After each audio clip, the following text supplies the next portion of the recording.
এই মুহূর্তে একটি খবরের দিকে নজর রাখতে হবে। তমগ্ন ঘোষ, উত্তর কলকাতা জেলা বিজেপির সভাপতি তমগ্ন ঘোষ, তার বাড়িতে ভাঙচুর করার অভিযোগ উঠছে। এমনকি সিসি ক্যামেরাও ভাঙা হয় বলে অভিযোগ। ভাঙা হয়েছে বাড়ির সিসি ক্যামেরা। পুলিশে অভিযোগ বিজেপি নেতা আমহাদ স্ট্রিট থানার সামনে রীতিমতো বিক্ষোভ, উত্তেজনা। আমরা একটু পরেই যাব থানায়। আমাদের যা নেতৃত্ব, যেভাবে আমাদের ইনস্ট্রাকশন সেইভাবে আমরা করব। উত্তর কলকাতা জেলা বিজেপির সভাপতি তমগ্ন ঘোষের বাড়িতে হামলার অভিযোগ। ভাঙা হয়েছে বাড়ির সিসি ক্যামেরা। পুলিশে অভিযোগ বিজেপি নেতার। আমহাদ স্ট্রিট থানার সামনে বিক্ষোভ ঘিরে রীতিমতো পরিস্থিতি উত্তপ্ত।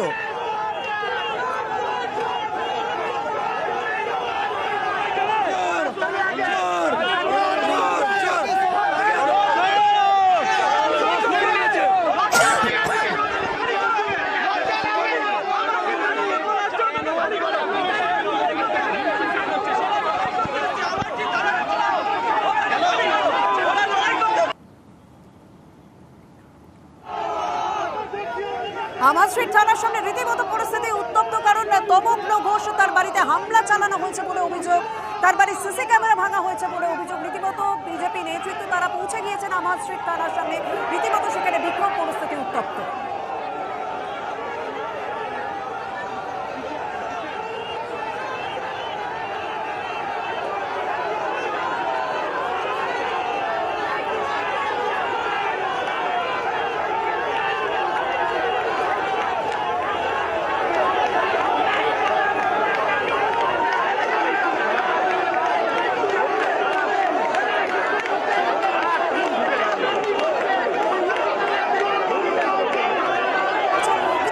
অভিযোগটা কাদের বিরুদ্ধে, সেক্ষেত্রে কি জানা যাচ্ছে?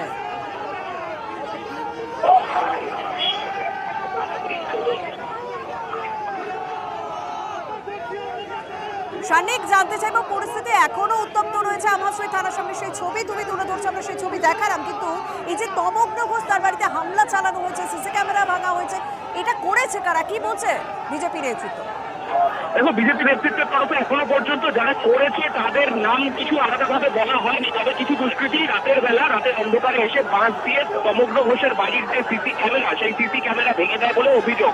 তবে এই মুহূর্তে যে পরিস্থিতি তৈরি হয়েছে, কারণ আমরা জানি তমগ্ন ঘোষের পরিবারে বর্ষীয়ান তৃণমূল নেতা তপন ঘোষ থাকেন। তিনি তমগ্ন ঘোষেরই আত্মীয় হন এবং একই পরিবারে একজন তৃণমূল এবং একজন বিজেপি। সেই কারণে এখন তৃণমূলের তরফে পাল্টা অভিযোগ করা হচ্ছে যে এই ঘটনা বিজেপি ঘটিয়েছে এবং এই ঘটনার সঙ্গে তৃণমূলের কোনো যোগ নেই এবং তারা বিজেপির দিকেই সরাসরি অভিযোগের আঙুল তুলছেন। এবং তারাও এখন এসেছেন আমহাদ স্ট্রিট থানার সামনে। সেখানে একেবারে সামনাসামনি দুই পক্ষ এবং পরিস্থিতি যথেষ্ট উত্তপ্ত হয়ে উঠেছে এই মুহূর্তে আমহাদ স্ট্রিট থানার সামনে। রাস্তা কার্যত অবরুদ্ধ হয়ে রয়েছে। বেশ কিছুক্ষণ ধরে বিজেপি নেতৃত্ব তারা এখানে অবরোধ করে বিক্ষোভ দেখাচ্ছিলেন। এই মুহূর্তে উল্টো দিকে তৃণমূলের যারা সদস্যরা, এই এলাকায় যারা তৃণমূল কর্মীরা রয়েছেন, তারা এসেছেন। তারা এসেও কিন্তু পাল্টা বিক্ষোভ দেখাচ্ছেন বিজেপির বিরুদ্ধে। সেক্ষেত্রে সানিক, জানতে চাইবো যে কতক্ষণ ধরে এই পরিস্থিতি চলছে, কারণ আমহাদ স্ট্রিট থানার সামনে মানে যথেষ্ট একটা গুরুত্বপূর্ণ রাস্তা, নিত্যযাত্রীদের একটা চাপ থাকে। সেই জায়গায় এরকম দুপক্ষের অশান্তি, দুপক্ষের বিক্ষোভ, পরিস্থিতি উত্তপ্ত, কি পুলিশের পক্ষ থেকে কোনো রকম ব্যবস্থা নেওয়া হচ্ছে?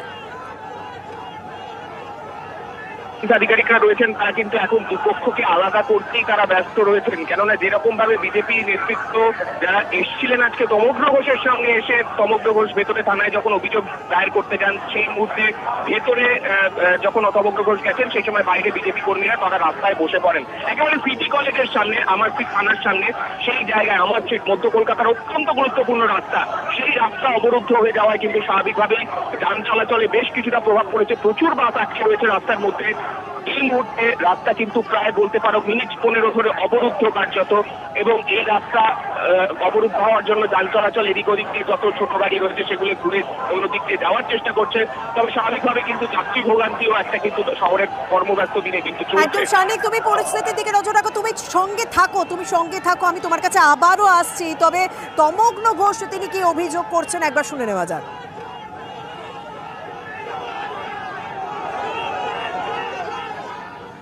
কারোর যদি কিছু চুরি করার হতো, আমার বাড়ি থেকে ডাকাতি করার হতো, নিশ্চয়ই ডাকাতি করে নিয়ে যেত। তারপর সেটা তো হয়নি। প্রথমে সে এলো একটা ভ্যানে করে, তারপরে ওখানে পেছনে বাঁশ রাখা আছে সেটাও জানে, মানে রেকি হয়েছে আগে যে বাঁশ কোথাও রাখা হয়েছে। স্ট্রেট আমার বাড়ির সামনে এলো, এসে দাঁড়ালো, দাঁড়িয়ে সিসিটিভি ওই বাঁশ নিয়ে এসে সিসিটিভি ভাঙলো, আবার বাঁশটা ওখানে রেখে দিয়ে গেল, দিয়ে আবার সে নিয়ে বেরিয়ে চলে গেল। এবং সবচেয়ে মজার কথা হচ্ছে কি হবে, রাত্রিবেলা আমার ফিরতে দেরি হয়, ইলেকশনের সময় হামলা হবে, তো আমার এই যে যার ভাই বোনেরা রয়েছে এরা আমার প্রোটেকশন দেবে, আর যদি আমার মৃত্যু ঘটে তার জন্য সম্পূর্ণ দায়ী হবে তৃণমূল কংগ্রেস। এই যে আমরা তমগ্ন ঘোষের বক্তব্য শুনলাম, তিনি পুরোপুরি এই ঘটনার জন্য তৃণমূল কংগ্রেসকে দায়ী করছেন শানিক। সেক্ষেত্রে তৃণমূলের কি বক্তব্য? হঠাৎ করে ভোট এগিয়ে আছে, ভোটের ময়দানে যদি এরকম ভাবে পরিস্থিতি উত্তপ্ত হতে থাকে, সেক্ষেত্রে তো একটা আইন শৃঙ্খলা নিয়ে আরো বেশি চাপ তৈরি হবে। সেক্ষেত্রে তৃণমূলের কি বক্তব্য? তারা কি এই অভিযোগ কিভাবে দেখছেন, কি বলছেন তারা? দেখো, তমগ্ন ঘোষ আমরা জানি উত্তর কলকাতার বিজেপি সাংগঠনিক যে জেলা রয়েছে সেই জেলার যেমন সভাপতি, তার পাশাপাশি তিনি কিন্তু তাপস রায় এই উত্তর কলকাতা লোকসভা কেন্দ্রে তিনি বিজেপি প্রার্থী, তার মুখ্য নির্বাচনী এজেন্ট।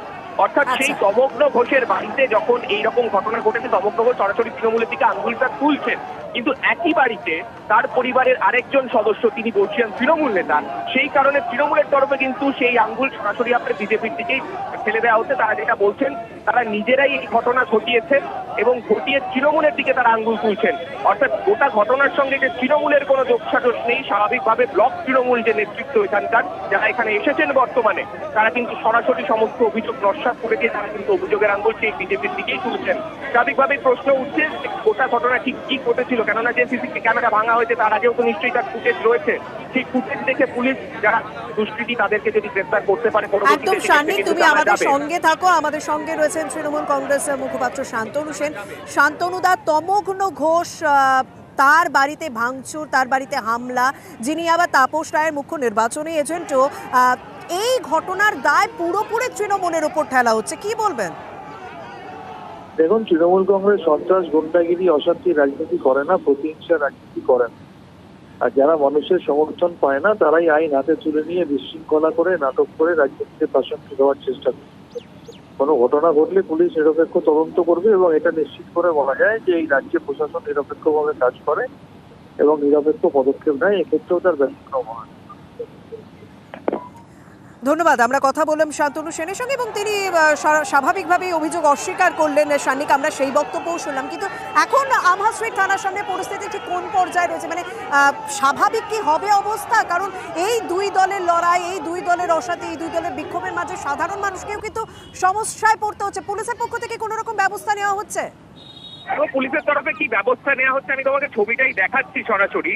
যারা বিজেপি কর্মী সমর্থকরা রয়েছেন তাদের থেকে কিছুটা দূরত্বে যেহেতু তৃণমূল কর্মী সমর্থকরা রয়েছেন, তাই দুপক্ষ যাতে নিজেদের মধ্যে সংঘর্ষে না জড়িয়ে পড়ে, আপাতত কিন্তু পুলিশের যা ফোর্স আছে তারা সেই বিষয়টাকেই সুনিশ্চিত করা হতো তাদের তরফে হচ্ছে, যাতে দুপক্ষ একে অন্যের সঙ্গে সংঘর্ষে না জড়ায়।